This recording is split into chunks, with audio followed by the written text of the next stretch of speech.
Did you hear it? Did you hear those agonizing screams last night? Could you smell the fear, the terror, the anxiety, the outright panic? Normally, we would assume this level of terror is coming from the subjects of the People's Republic of California, where they make the long journey across the Republic trying to escape, only to find that they are trapped inside. On the southern border, the Trumper built a wall to keep what he refers to as bad hombres from entering the country. In the People's Republic, Gabby Newsom built a wall to keep people from escaping. But those agonizing screams last night, they were not coming from the overtaxed citizens of California. Those masculine screams, they were coming from the WNBA dump. Here in a couple of days, the WNBA will be presenting their annual All-Star Game. Now, the title of this action-packed event has a different meaning in the dump. In the NBA, the All-Star Game features all the biggest stars in the league presenting an incredibly substandard product. In the dump, the event features all players in the WNBA gathered in one city where they combine their jealousy of the only star in the league. There's a reason it's called the All-Star Game and not All Stars. As you guys know, there's only one star in the WNBA, and it is highly likely that she is going to be missing the All-Star Game that's being hosted in her home city, which means these other so-called stars in the WNBA, they're going to be expected to achieve the impossible and actually sell tickets. We know the Roo from Waterloo is injured, but do not be discouraged. The WNBA is proud to showcase our elite stars. Jack Young. Who? Al Thomas. Who? AJ Wilson. And who? This event will be amazing.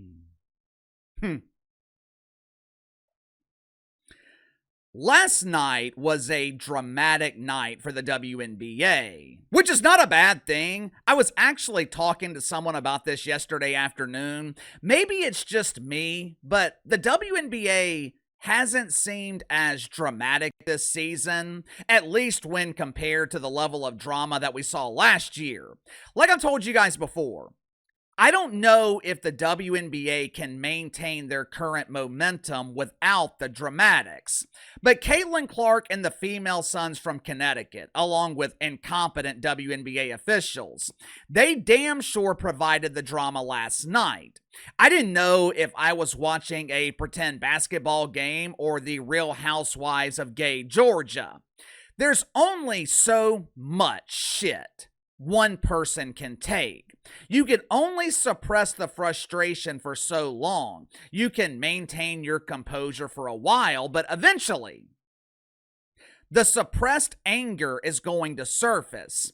For the most part, Caitlyn Clark has been able to maintain her composure while dealing with an unbelievable amount of bullshit.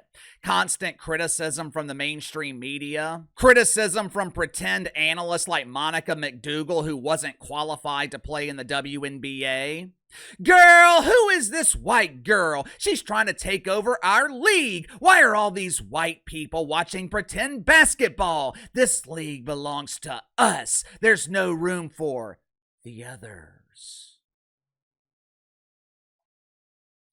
For 2 years, Caitlyn Clark has dealt with overly physical defense from opposing players. When Caitlyn Clark drives the lane, I don't know if her opponent is playing defense or attempting the Heimlich maneuver. But in the midst of the eye pokes and bear hugs, Caitlyn Clark never seems to make it to the free throw line. When she has the ball, WNBA officials, they seem to be blinded by the radiance of the Great White Hope. Last night, Caitlyn Clark finally decided that enough is enough. The suppressed anger finally surfaced as she threatened to get a WNBA official fired. Make sure to like and subscribe. You can follow me on Twitter at KC_BTL84. Yesterday was a monumental day for content creators and viewers of YouTube. YouTube takes a lot of criticism, but I will give them credit. They listened to our complaints and they actually did something about it. Yesterday, countless channels that were generating garbage were demonetized. Over the last few months, really all of 2025, real content creators have seen their numbers drastically decline because the platform was being overrun with complete trash. When YouTube initially warned people a couple of weeks ago about yesterday, I had my doubts. I didn't know if they were serious about this, but they were. All these lazy bums who are stealing content from others, all these AI farms that are mass producing turds, they are no longer making money. And it looks like other platforms are following YouTube's lead. This morning, I saw where Facebook or Meta, they adopted the same policy. I was pleasantly surprised yesterday to see YouTube taking the side of real creators over machines and bums. We'll see how it goes, but hopefully things will start returning to normal. Last night, the Indiana Felines were in Boston to play the Female Suns from Connecticut. Casey, why in the hell were they playing in Boston? Well, normally, the Female Suns play their home games in a casino. In the rare event that the game is broadcast on television, you'll see the Female Suns attempting to play basketball while hearing Granny in the background feeling a surge of ecstasy because she just hit for $50 on the penny slots. But with Caitlyn Clark playing last night, you couldn't showcase her greatness in some doofus casino, so the WNBA had to move the game into an actual NBA arena. With Connecticut not having an NBA arena, the closest arena was in Boston. The Felines won the game last night, mainly by default. Outside of the Dallas Wankers and maybe the Chicago Bravado, the Female Suns are the worst team in the league. Hell, it's kind of difficult to determine who's the worst team in the WNBA. There are so many bad teams in this league, it's easier to count the one or two good ones. During the third quarter, the Felines are up by 5 pesos. There was a timeout, and Caitlyn Clark walked over to an official named Mike Price. Fun fact about Mike, the price he charges for his services at WNBA games is around 50 pesos. If pesos aren't available, he will accept Ethiopian breadcrumbs. Like I told you guys on the second channel yesterday, the reason the officiating in this league is substandard, it's because WNBA officials, they're not making any money. You get what you pay for. When you have officials making $16,000 a year, $150 a game, the only officials you're going to get are the ones who weren't qualified to call games at the local YMCA. Anyway, Caitlyn Clark is trying to have a conversation with Mike Price. It starts off jovial. Maybe they're exchanging pleasantries. Hey, Mike, this girl keeps trying to hold my hand. Really? If she tries to kiss you, can I watch? All kidding aside, the conversation was jovial at first, but then Mike Price said something that pissed Caitlyn Clark off. Watch for yourself. Caitlyn Clark is a combined 1 for 32 from three-point range. Very unusual. She's hot. Breon January having to hold her back.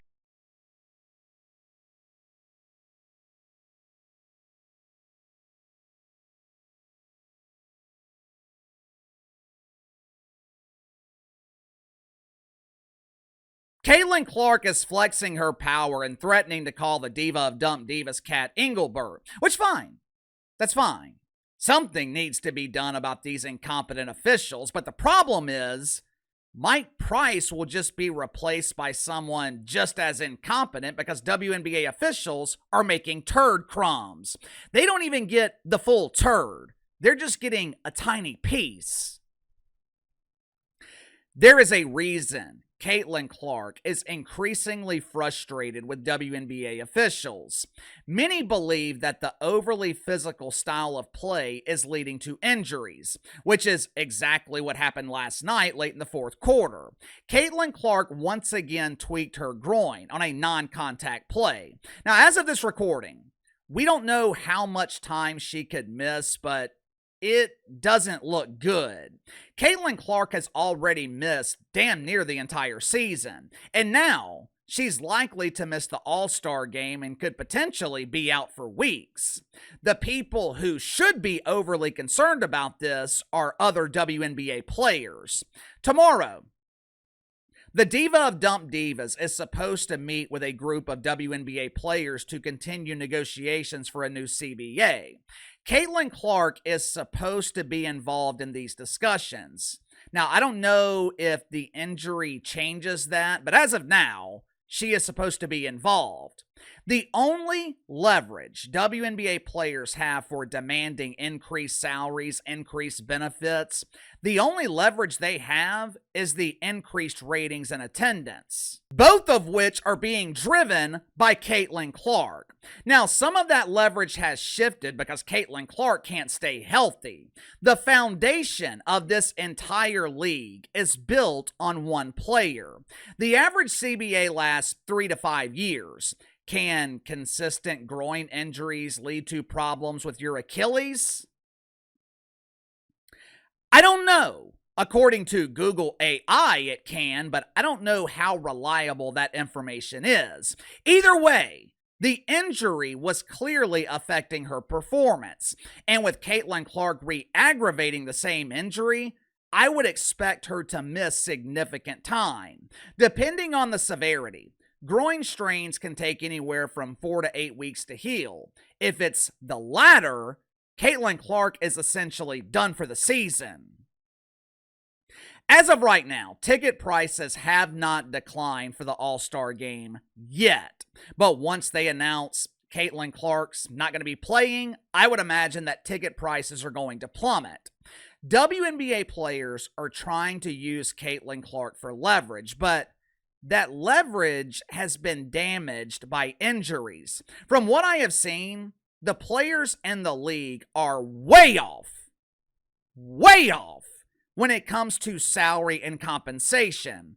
It's going to be interesting to see what happens tomorrow. I promise you, we will hear about it. If there's one thing I know about WNBA players, they like to complain when they don't get their way. And I have a feeling that they're not getting their way tomorrow. But give me your thoughts on this. Caitlyn Clark fights with a WNBA official and threatens to get him fired, or at minimum, disciplined. A few minutes later, she re-aggravates her groin injury. Now, me personally, I expect Caitlyn Clark to miss significant time. Is the physicality leading to these injuries? Do you think this weakens the leverage of WNBA players in negotiations? You tell me. Sound off in the comments below. I'll see you guys later.